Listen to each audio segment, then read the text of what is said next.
are. Yeah. A little housekeeping. Housekeeping on campus web. I did make a change this morning. I went to the grade book and learned how to do the plus minus system. And so the plus minus system has been added. And so your grades may look different than they did yesterday. Okay, just let you know that. Because it was at 94% or above was an A, and then up to that was B, and so so it was shifted up, artificially skewed up. And so now it's the change to the grading system that I will use at the end of the semester. I still have not weighted because I don't have all the categories in yet, but ultimately those grades will be weighted as they are in the syllabus, just to let you know that. So labs will be weighted heavier than the other parts of the course, and then tests will be 25%, quizzes will be 25%, and homework is 10%, and so on. So, but the way it's weighted in the syllabus is the way it'll be weighted on campus web. Cool. I'll try to have that ready by midterm in that fashion.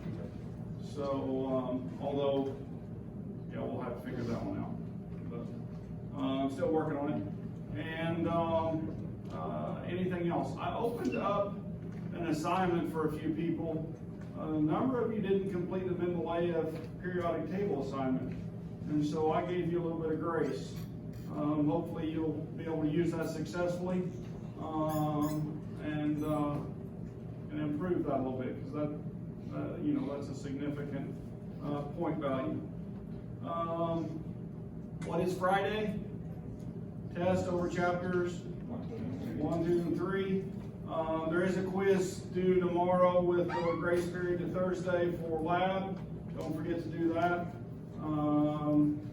before you come to lab. Wait, what? There's a lab quiz. Oh, yeah. Handouts, yeah. So if you're doing coursework regularly, then you'll find that. Any other housekeeping? Any other housekeeping?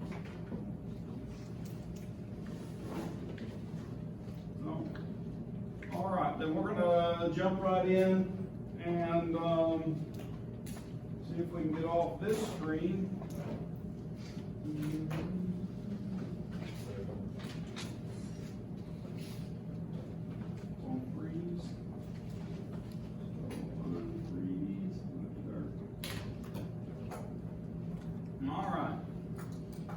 Chemical reactions. You guys have ever heard of chemical reactions?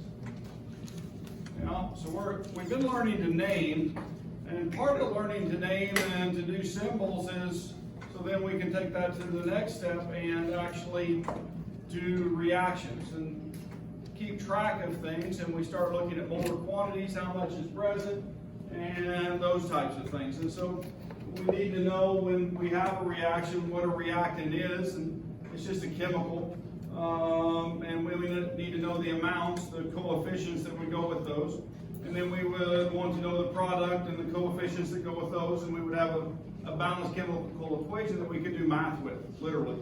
Keep track of the amounts, we know how much we start with, we know the efficiency of the reaction, and we can calculate how much product we're going to make. And we can do that very well in a practice situation. And so, anyway, the basics of that, I think, are to write a word equation, right? And then take that word equation and convert it into a chemical equation, and then balance it when you get done, once you get the formulas in there, so that each type of, or each species is accounted for, or each atom actually is, and so that we have the appropriate number. And so this is a very basic model of that. And hydrogen gas, right, plus oxygen gas goes to water, okay? And so that's the word expression up there. And how would you start doing this to get it into symbol form? What's the appropriate formula for hydrogen? It's actually H2, isn't it? It's diatomic. It has two covalently bonded hydrogen atoms, and so you have to be familiar with that. And it's going to react with what? O2. And to yield or to produce goes to, that's what I say often, that arrow, right? That's what we're talking about there. And then what's our product? Water, H2O, so there's our symbol for that. And so this is kind of a model. I'm giving you this as a model, so when you get to other reactions that are more difficult, then they're still done in the same fashion, right? Now, is this done? No. It's not done because why? Because I've got two hydrogens over here, right? But I've only got one oxygen. I've got two on this side, so it's not balanced, is it? So I'm going to have to start doing some multiples, a little bit of ratio math, but if I put a 2 there and a 2 right there, then now it's balanced. Okay, so this is a nice example of hydrogen. Well, I actually can put in phases, right? When I get a little bit more experience, because that's what I would do, right? I would include that. Because if it were in a different phase, then, well, and you say the water's in the gas phase. Can I get it back into the liquid phase? Yeah, all I have to do is condense it. If it's at room temperature, it will actually condense out and turn back into liquid. But this reaction is very exothermic, right? And so, and if we were keeping track of that, then we could put a delta sign over here showing that this produces heat in the combustion reaction, okay? But not necessary for right now. We're not doing thermodynamics and we're not worried about that. We're just trying to learn how to write the reaction, okay? So, this just walks you through that and what we just did to get to the final reaction. So let's do another example. I'm going to let you guys work a little bit more on this one. Iron 3 oxide. So now you have to, well, this is a skill I want you to have for this test, isn't it? I want you to be able to take a name and turn it into a formula. So start with your iron 3 oxide plus carbon monoxide yields iron oxide. I gave you that symbol because I'm going to show you something that's interesting in that compound. And carbon dioxide. So kind of put your word equation together if you need to. And then from there start trying to write your formulas. Give it an attempt.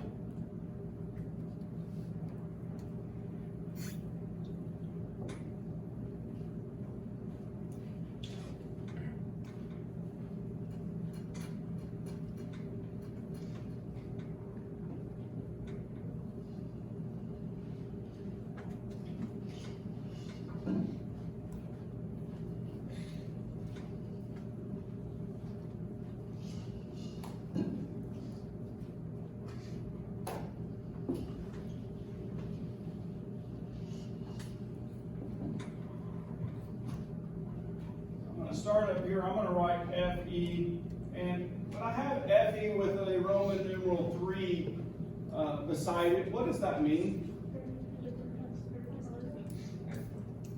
There's more than one oxidation state. Is that what I'm kind of hearing mumbled in different words out there? And 2, the oxidation state is currently what? 3, right? So plus 3 or 3 plus would be written up on that, right? I'm showing you that because you're trying to build a compound right now, correct? And then there's a rule in that practicing oxidation numbers worksheet about oxygen. What's the rule for oxygen? Oxygen is always what? Oxygen is always -2 except in peroxides or when bonded with something more electronegative, which would be fluorine. Okay? So what would it be here if it's always -2? Is this a peroxide? You don't think so, you're not sure, right? It's not. And is fluorine present? No, so that means it's -2. Okay, almost always -2. So now that if this is +3 and this is -2, then I need to build a formula for that. Hey, the easiest way, guys, when you're doing this, okay, literally is the lasso and drop. Okay, you guys ever heard of that? I lasso it and I pull it down, and I lasso it and pull it down, and so that formula is Fe2O3. Okay? But I have to be able to identify what? the two ions, right? I have to be able to, and this is an ionic compound, isn't it? Three naming systems, okay, three naming systems. This is ionic. How do I know it's ionic? It's a metal and a non-metal bonded together, and they have charges, right? Not perceived charges, but charges. And so, all right, now the next one. And the next one actually is a molecular compound, isn't it? Okay? It's carbon monoxide. You guys know the formula for that one, right? Yeah, CO. And so that one's pretty straightforward. But it has a different naming system, doesn't it? You use the prefixes. And so we would use that in that same fashion there. And then what's the next compound? It's actually up there on the board. It's another, is this iron oxide here? It is, right? So this is one form of iron oxide. And the one on the board, Fe3O4, is another form of iron oxide. And then what's the last compound? Plus CO2.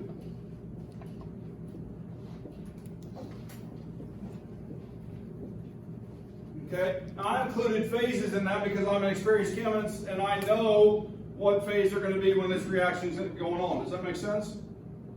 This is actually a smelting. You know, this actually might be liquid to get this to happen. Okay, to get that hot enough to make that happen. And if that's the case, this is going to be liquid. So I want to be careful with that. We don't know the phases. You just want to. I don't want you to worry about them right now. We're going to start using those later. I'm just putting them in because I'm thinking about it and I'm pre-teaching it, right? Because I want you guys to be aware that we normally include those when we're writing reactions, okay? If we're aware of what it's going to be, okay? So anyway, but this is a common reducing agent. You guys ever heard of a reducing agent? Right? So when I reduce something, I change the oxidation number of it, okay? And when I reduce it, then, well, the oxidation number goes down. The way it goes down for a metal is to gain an electron, or for anything, is to gain an electron. So I'm getting an electron to make that happen. Or another way to identify it is it loses an oxygen per iron. Well, one of them does, okay? So, wait a minute, does this look good? Well, what's wrong with it? Let's finish this first, and then I'll talk about that, okay? So let's finish this. What do I need to do to balance this? I've got 3 and 2, right? Can I just do the same as drag and drop right here? I can try. Let's go ahead and put a 3 there and a 2 there. Now I've got 6 irons on both sides. Cool? All right. And then 3 times 3 is 9. Plus 1, 10. And 2 times 4 is 8 plus 2, 10. And do my carbons balance? They do. You got 21, right? So, yeah, that worked, didn't it? Did you guys catch how I did that? It was a pre-thought thing, right? What do I need to balance first? The irons. That's where my brain went. And because I have oxygen separate, right? And so I could balance those if I needed to otherwise. But oxygen was in all 4 compounds, and so I started at the iron. All right. So that's balance. Now, I want to talk about this compound right here. Okay? I want to talk about this compound. Let's do, I have oxygen, right? And there's 4 of those. Times what charge? Times -2, right? And then I've got iron, right? I'm going to put that above. And how many irons have I got? 3. And I want to put a plus X right there because I'm unsure of, oops, that should be times. 3 times X plus, what does 3 times X plus 4 times -2 equal? It equals 0 because there's 0 charge on that. I'm doing a charge balance, aren't I? Okay. What's X equal?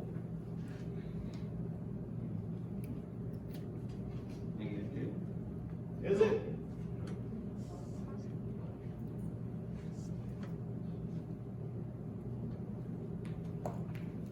What's -2 times 4? negative 8.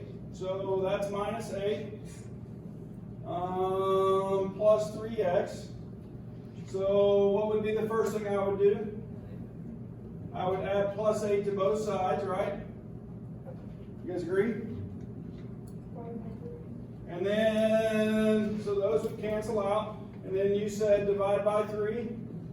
So I divide by 3, x equals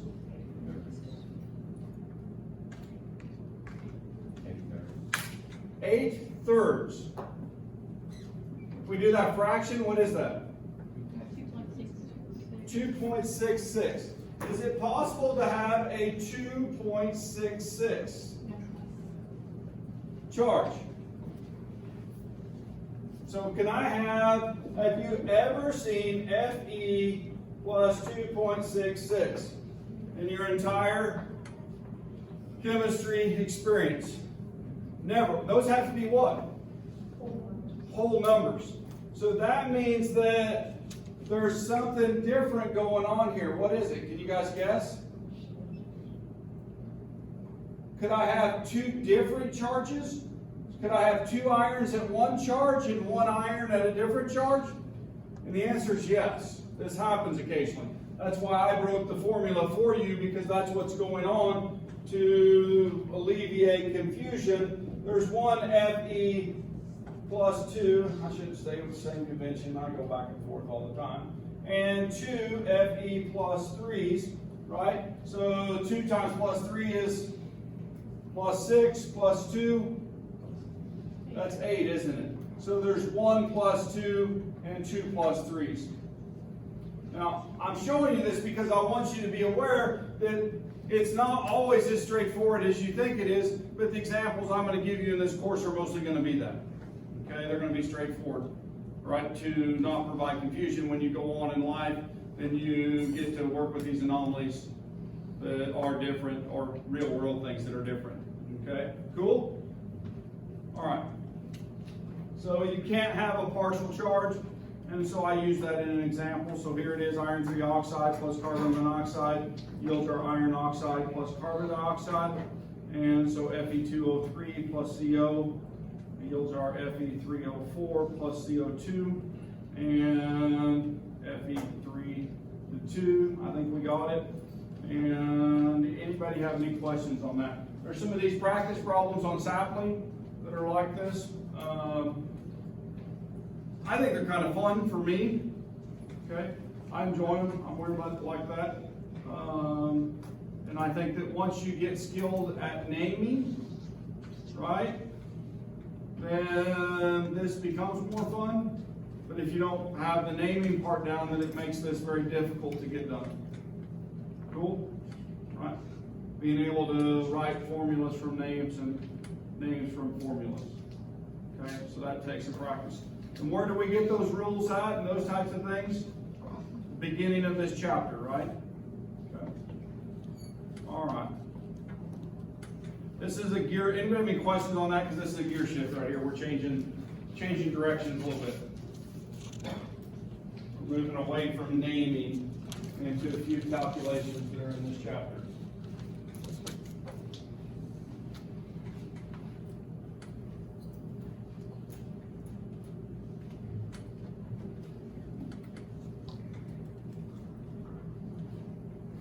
All right, molar mass, right? The sum of the atomic masses. We represent it with a formula. We were using the formulas in this previous example, right? And we could calculate the molar mass for any of these compounds. We're going to practice that a little bit. And so we get to that. We get those masses from the atomic masses, which we can use the conversion on the periodic table to calculate those, the molar quantity and the gram quantity, that relationship. And your book uses the GAW sometimes for atomic mass units and that relationship. And it uses big M's molar mass for the molar mass. And it also uses some other symbology. I actually use a different word. Now, if I'm looking up here, these are all pictures of molar masses. or not molar masses, but molar quantities. And so if I take this device, measuring device, and I fill it up here, I'm going to get a specific amount, a little too much. I know I don't have my safety glasses on, but surely I can handle water without them, right? I sure hope so. You sure hope so. Now, I can slide this down maybe so you guys can see the meniscus a little bit better. So it's right there. You guys with me? Now, this meniscus, where it's at right now, I have gotten 18 milliliters of water, right? I've gotten 18 milliliters. And so if I take the 1 gram per milliliter conversion, what is that? What number am I using right now?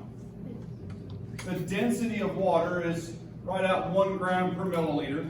And so this equals 18 grams of H2O. Okay, you guys with me? 18 grams. And if I take that 18 grams of H2O, right, then what I can do is convert this into something called moles. Right, are you guys with me? Now the way I do that conversion is I need my conversion number, and it's a calculated number from the periodic table. Okay? And this formula has 2 hydrogens. This is the way I write these calculations. So this is Dr. Garrison style. You do not have to do it like me. Okay? But I have 2 hydrogens, and I go up to the periodic table and I find the mass number underneath it. It's 1 gram per mole. Right? You guys got me? So times 1 gram per mole. And then how many oxygens do I have? I have 1 oxygen. Now you have to be careful because if you put an O right there, it can look like a 10. Right? I have 2 hydrogens. Right? And I have 1 oxygen. And what am I going to multiply this times? 15.9994, or we're just going to call this 16 grams per mole, right? And so if I multiply this out, this is 2, and this is 16, and 2 plus 16 is what? 18 grams per mole. Okay? So now I've got 18 grams of water, and if I take that and multiply it by 1 mole over 18 grams, this equals 1 mole of H2O. So this is 1 mole of H2O. It's an interesting concept, isn't it? Can you tell me something else? How many H2O molecules are in that graduated cylinder, approximately? If I take that number, 1 mole, oh, my marker is dying. Let me get a different one. Draw a dying on the board. 1 mole of H2O times 6.022 times 10 to the 23rd molecules, or particles, or something per mole, however you want to say it, but we're going to make it molecules per mole for today's purpose. So how many molecules per mole? I wrote them out because I wanted to make that clear. Right? That's Avogadro's number, isn't it? And so if I have 1 mole of something, it's the same as having 6.022 times 10 to the 23rd of those. All right, now I have another question. How many hydrogen atoms are there? How many hydrogen atoms are there in this relationship? 2 times what? 6.022 times 10 to the 23rd. You guys catch that? Yeah, because there's 2 moles of hydrogen per every 1 mole of water molecule. So these are relationships that I'm going to expect you guys to be able to work through. Okay? We're going to work through these. And so all of these are representative of 1 mole quantities. And so there's 6.022 times 10 to the 23rd, right, molecules of each of those substances on the board right now. But it's nice to do with water. Does that kind of help give you a concept? All right. If I put in 32 milliliters of water, how many moles would I have? I'd have 2 moles of water. How many moles of hydrogen would I have? 4 moles of hydrogen, right? You guys with me? So we can multiply those out, step them up or down in amounts to look at those molar quantities. Now, in our balanced reactions, we had the coefficients in front of them. Those are representative of moles, aren't they? And so now if I know how much water is made as a product, then, well, if I know my starting amounts, then I can calculate how much I need to start with. I know how much water I need to make. Crazy. Really works that way. Now, I want to also point something out when we're doing these calculations because students become very confused. Now, these are very straightforward, molecular compounds are, because they don't have weird notation like I've got on the board right now. Okay? I've got some formulas up here on the board, and they're common hydrated compounds. Sodium carbonate, right? Then it's got a dot, and it has 10 H2O. What does that mean? What it means is that when I have a crystal of sodium carbonate, decahydrate, that there's 10 waters that are made within that crystal structure that stabilize it.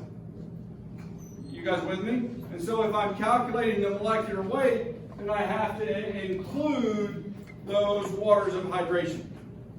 Okay? I have to include them as part of my molecular weight. So not only would I have 2 sodiums, 1 carbon, 3 oxygens from the carbonate, I would have 10 oxygens from the H2O and 20 hydrogens. Okay? So those would all be included in the molecular weight calculation. We're going to see this in lab. Okay? Not for this one, but in a couple weeks, we're going to do a lab on copper analysis, and we're going to use or make copper sulfate pentahydrate. Okay? And so we're going to use that and do some analysis on it. And so we'll see that calculation, and you'll get some practice with this idea then. Okay? So I put this in right here to help remind you, or to at least teach you that don't forget. And so here's that compound we're going to be dealing with.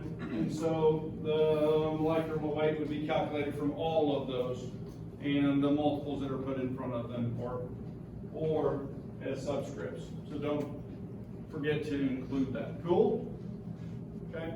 You also see that on sampling. All right. So, cool. Now that we can calculate molecular weight, we're going to do some other things with that. And so this is what I want to teach you today, and it's about percent composition. Okay? Now we've been doing some fractional calculations with the periodic table and the isotopes and to calculate the atomic weights, right? And so we've been looking at isotopes and doing that. This is the same type of math, okay? To me, I really don't see much difference between them. And so once you start mastering one or the other, then they'll all kind of come together. Or that's the way I feel about it. But it's asking the percent composition of chloroform. And so to find the percent composition, it's actually percent composition by mass. Okay? Percent composition by mass is what it's really asking for. So if it's asking for percent composition by mass, can we assume that we have 1 mole of a substance and then go back and calculate the percentage of each part of that compound in terms of each element? And the answer is yes, okay? So if I'm looking up here and I've got CHCl3, then how many elements do I have here? 3 elements, so I'm going to have 3 percentages, right? And what is it? What is C? So I've got 1 carbon and 1 hydrogen, and how many chlorides? Chlorine. There's 3 of those, right? 3 Cls. And then I need the carbon's weight. What is it? 12. I'm going to round very heavily. You guys all right with that, so I don't have to keep as many sig figs? Yeah. And hydrogen is times 1 gram per mole. And Cl is, I know I just can't help because it's right in the middle, is 35.5, isn't it? So for some reason I always leave that one in. Because I mean, when you got 3 of them, that's 1.5 units, isn't it? Yeah. How are we doing? You guys got the molecular weight calculated? Oh. Yeah, it's right there. 3 times 35.5. Yeah. So this one is 12. This one's 1. And what's 3 times 35.5? 106.5. So we'll call that 107. And 9, 10, 1, 2, and 120 grams per mole. You guys agree with that?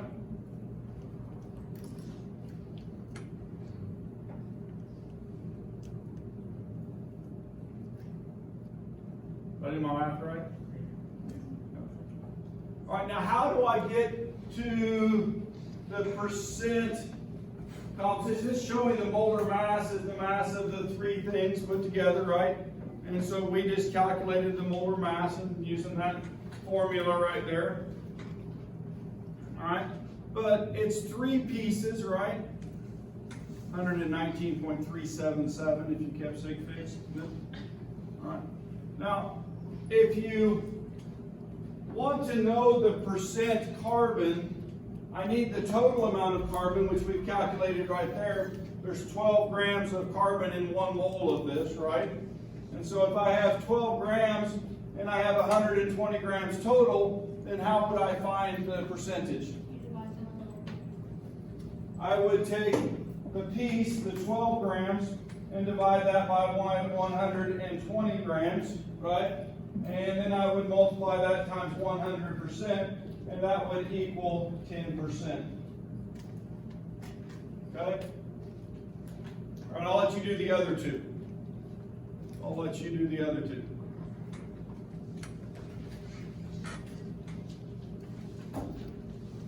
Which one's going to have the smallest percent? Can you tell just by what the hydrogen is, right? It's going to have a tiny percent. In comparison, it's 12 times smaller than the carbon fraction. Okay? Which is going to have the largest? The chlorine, because there's a lot more of it mass-wise. So you have expectations, right? Can this help you answer a multiple choice question sometimes? Just by being able to know that the chlorine is going to be by far the most, the carbon is going to be the next most, and the hydrogen is going to be the least. Because I've got 3 or 4 answers there that they've switched those orders. You just scratch those right off. That's just strategy, right? Elimination because of physical impossibility.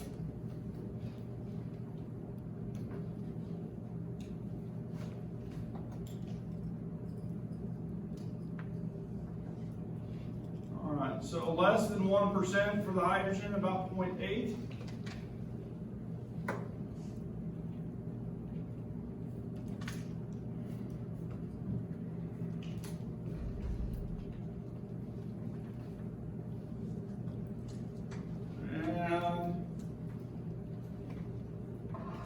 You could divide the 35.5 times 3 and then divide by 120. Or could I have done it another way? Could I taken the two, added them together, and then subtracted from 100? Yeah, or can I check that way? That's what I would suggest. When I add them together, what should they be? 100%. All right? So 10 plus 1 plus 89 is 100. Cool? Let's check. All right, any questions with that? Is that fairly straightforward? I hope so. I hope that is. All right. We're going to talk about the simplest empirical formula. Now, molecular formulas are sometimes different than empirical formulas. Okay? They can be multiples of the empirical formula. It's the lowest, right, set of subscripts, multiple y's that you can get to. Okay? And they still have whole numbers. And so that empirical formula described a substance is based on the smallest set of subscripts. Now, I'm going to do some example problems that hopefully will help explain this definition. Okay? So we're going to do another calculation, and I want to try to find the empirical formula by calculation. What I found was that when I burn a compound, by mass, 47 or 43.7% is phosphorus, and 53.6% or 56.3% is oxygen. Okay. Now I have a simple question right now. What are the two elements that are going to be in this formula? Phosphorus and oxygen.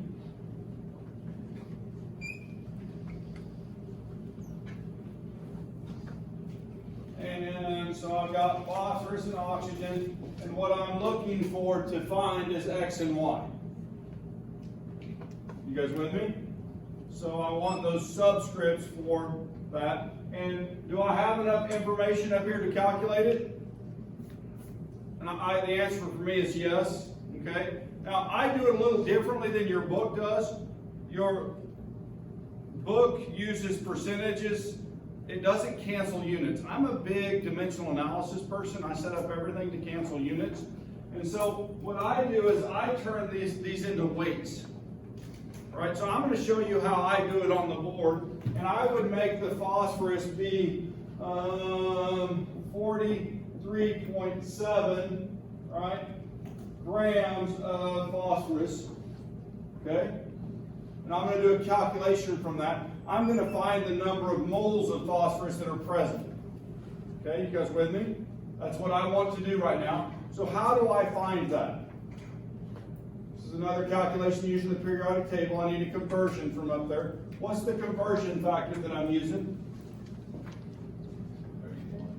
31, right? So times 1 mole over 31 grams. I know it says 30.973761. That's the number I'm using. I just shortened it for ease of calculation. Okay? And I probably should have kept 3 sig figs to be correct in my sig figs, right? I'm not going to. You guys can. Right? And so when I do this calculation, how many moles is that? Approximately 1.4. What is it? 1.4. 1.4. Okay? And then we're going to do the same thing with oxygen. I'm going to let you guys set that one up. Okay? We're going to do the same thing with oxygen. You set that up.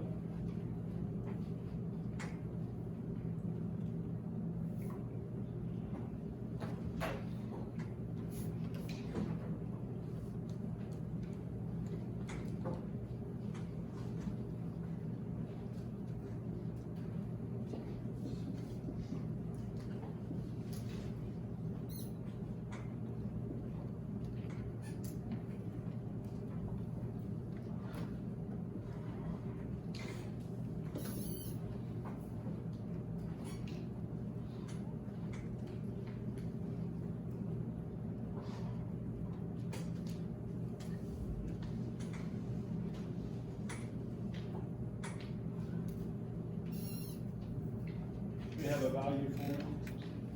5. 3.5. 3.5. Now, the secret to this is to know what to do at this point. And what you do is divide by the smallest, and then you multiply to the nearest whole number if you get a fraction. Okay? So, in this case, which one is the smallest? The phosphorus. So if I divide that by 1.4, sometimes we have to round a little bit too. And I probably should pull that out. Let me do that. That's a bad math. It might be the way I would do it on my worksheet at home, but 1.4 mole phosphorus divided by 1.4 moles. And the second calculation would be 3.5 moles divided by 1.4 moles. And that equals 2.5 and 1. So my ratio is 1 to 2.5, my mole ratio. Now I report those in what? Whole numbers normally. And so to get that to a whole number, I'm going to multiply, right? To the nearest whole number. So I'm going to multiply both of those by what? 2. So I'm going to have P2O5. So if I multiply each of those by 2, all right, 1 times 2 equals 2, and 2.5 times 2 equals 5.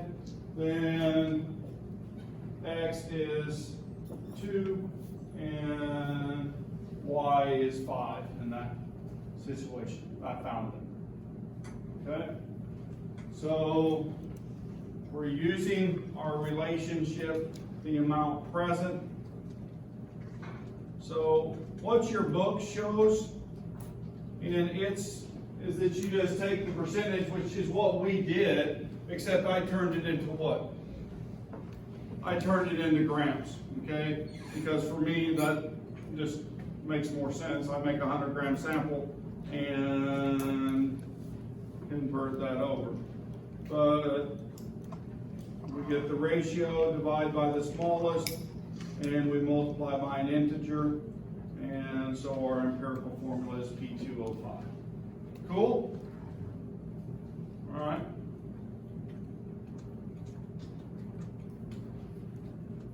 Questions? No? All right, well, let's try another one. Instead of starting with percentages, this time we're starting with mass. Okay, this time we're going to start with mass. Does it change the calculation that we did any at all? Nope, you're going to use the exact same format when it's a mass. Okay, so what are you going to calculate the moles of?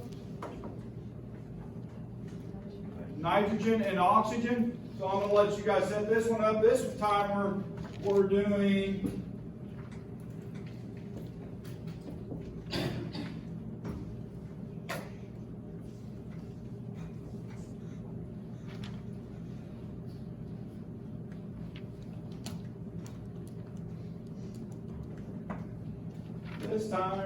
nitrogen and oxygen, and so we know we're going to have a formula that has N and O. Now, why does the N go on the left and the O go on the right? There's a reason for that. It's farther left on the periodic table, it goes on the left-hand side. It's more electropositive, isn't it? Anything that's more electropositive goes on the left-hand side. Anything left or down from another element will always go on the left. Just a little reminder that when we're writing those things, right? The same thing with phosphorus and oxygen, right? Left and down. All right.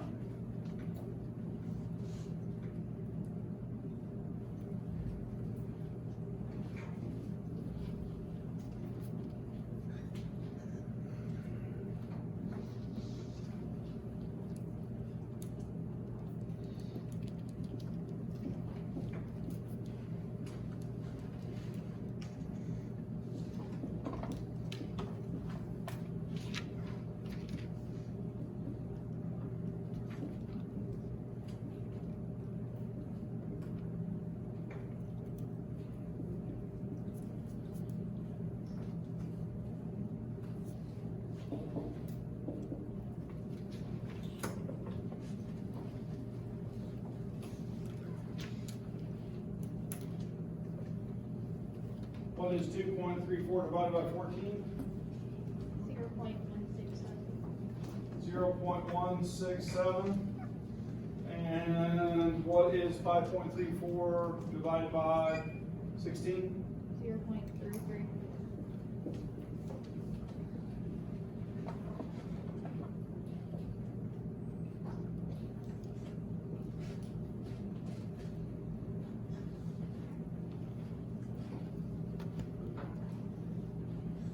Then what are you going to do? Divide both by the smallest.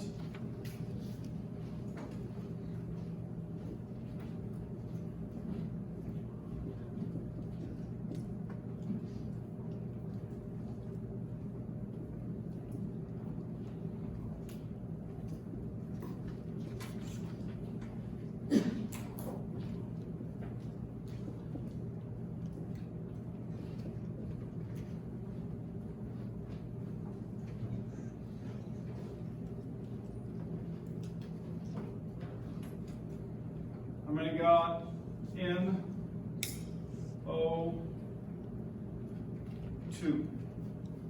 Now, I want to show you what the book does right here. Okay? What the book does is it takes and calculates the percentage of nitrogen and the percentage of oxygen. And then you divide by the molecular weight, which gives you the same ratio of moles as what we did right here. And this is why I prefer what I do, because in the other case it's exactly the same. And here this takes out a calculation step, right? And it's actually to me more valid than going to the percent and then, well, it's not any more valid. It's just more convenient to do it in that fashion to remove a step. Would you guys agree with that statement? Yeah. Okay. So, all right. Now, idea. I'm going to go through a couple slides here. We'll do the next calculation. I'll go over it next time. I'm going to show it to you right now because I don't just have a minute, because I want to connect some thoughts here. And so what we calculated here is a molecular formula, right? The NO2, okay? So this calculation provided us with that. But there's actually an empirical formula. I said that backwards. We calculated an empirical formula, the lowest whole number ratio. But the molecule is different, okay? In this case, the molecule is different. And so when we start looking at the relationship between molar mass and the formula mass, right, which is, in my mind, empirical formula, that's the word I would use for that, okay? Then there would be some multiple times NO2 to get to the actual compound. And so what the next calculation does is it takes the molar mass for the molecule, okay? It takes that mass for the molecule and divides it by the formula mass. So the formula mass for that is 42. The molecule's weight is 92, and so the multiplier is 2. You guys get that? And so the actual formula is not NO2, it's actually N2O4, okay, for that molecule.